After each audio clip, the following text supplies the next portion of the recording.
Assalamualaikum warahmatullahi wabarakatuh.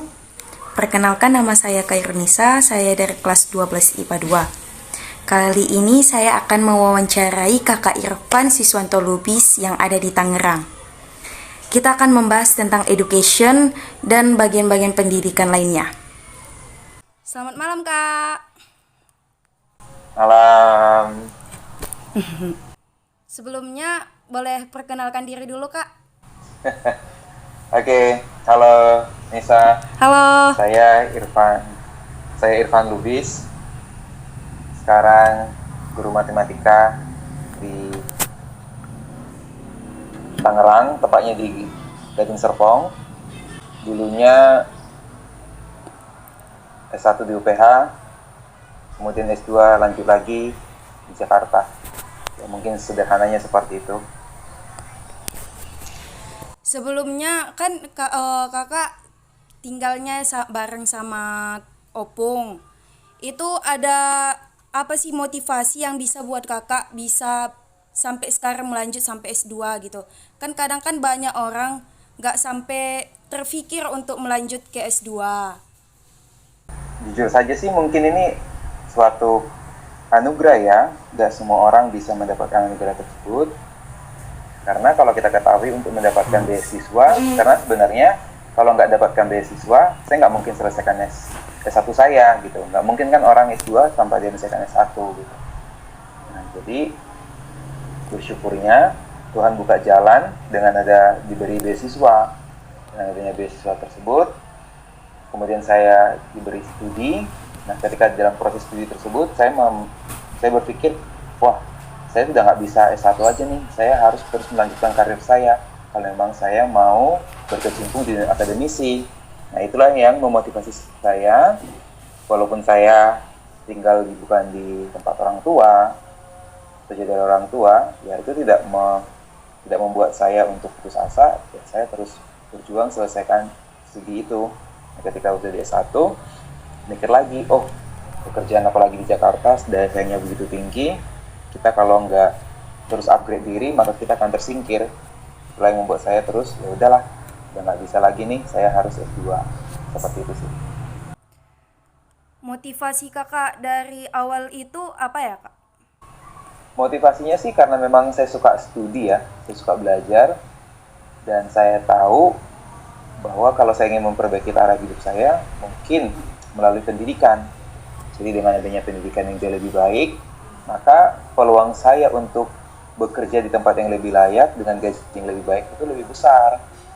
Jadi seperti itu. Karena kan saya ini orang yang susah, dari keluarga yang tidak mampu. Jadi saya berpikir bagaimana caranya biar kehidupan saya itu jauh lebih baik. Saya mendapatkan, dan memang jawabannya adalah dari dunia pendidikan. Nah, ketika mendapatkan pengalaman seperti itu, maka saya berpikir di Jakarta, khususnya di ibu kota, S1 itu banyak banget. Saya harus lebih lagi supaya saya masih terus bisa bersaing. Seperti itu. Misalnya nih, Kak, kalau seandainya kakak berada di tempat yang terpencil nih, apa yang bakalan kakak lakukan untuk mencapai cita-cita kakak? Mungkin karena saya dari dulu memang suka belajar ya.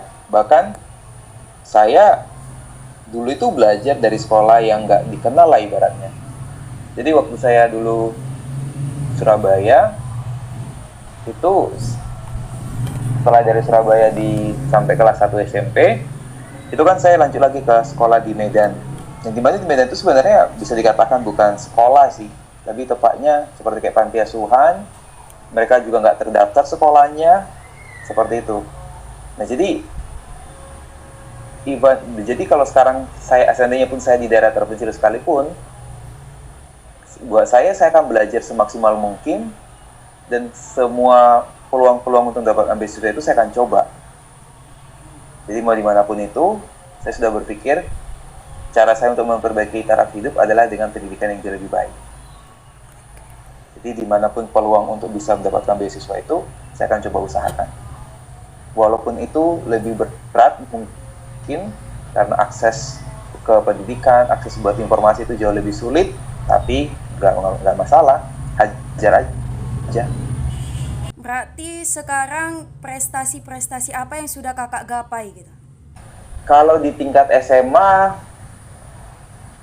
yang umum ya, ini sekali lagi bukan sombong, beasiswa.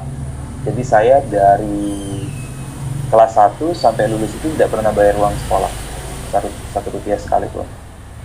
Jadi itu mungkin suatu prestasi ya, dapat jadi beasiswa, bahkan uang saku saya yang dibayarin, uang transport ke sekolah juga dibayarin, bahkan uang buku. Jadi saya sama sekali sekolah itu waktu SMA nggak bayar satu rupiah pun. Kemudian, maka sekolah tuntutnya apa? Ya saya berprestasi, ya juara 1 di sekolah, kemudian ada menang basket juga, lalu untuk yang ada penang olimpiade kimia juga, lalu kepada zaman SMA, kita dulu di regional, jadi dulu itu zamannya masih UN, jadi ada dulu namanya OSN untuk UN. Nah itu saya juga menang untuk regional yang Sumatera. Kemudian untuk tes-tes yang dari, jadi kalau kita dulu SMA itu sering banget kan dapetin beasiswa itu ada kayak bimbingan belajar, kayak kasih tes, kemudian kalau kamu peringkat seperti itu akan dikasih beasiswa. Nah itu saya selalu sering jadi juara 1. Cuma karena jurusannya saya nggak suka, jurusannya waktu itu kan kedokteran, dan saya kan takut sama darah, jadi saya nggak pernah ngambil. Nah, jadi kalau mungkin jurusan yang lain, mungkin saya masih mau ngambil. Lalu apa lagi ya? Banyak deh, saya sampai udah lupa mesti buka-buka itunya lagi, sertifikatnya deh.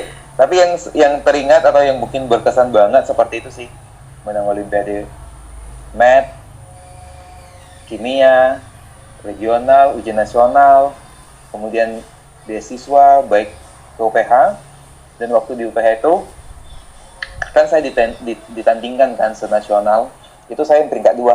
Saya cuma apa begitu, karena masalah waktu doang, hanya masalah waktu, saya sama peringkat yang pertama.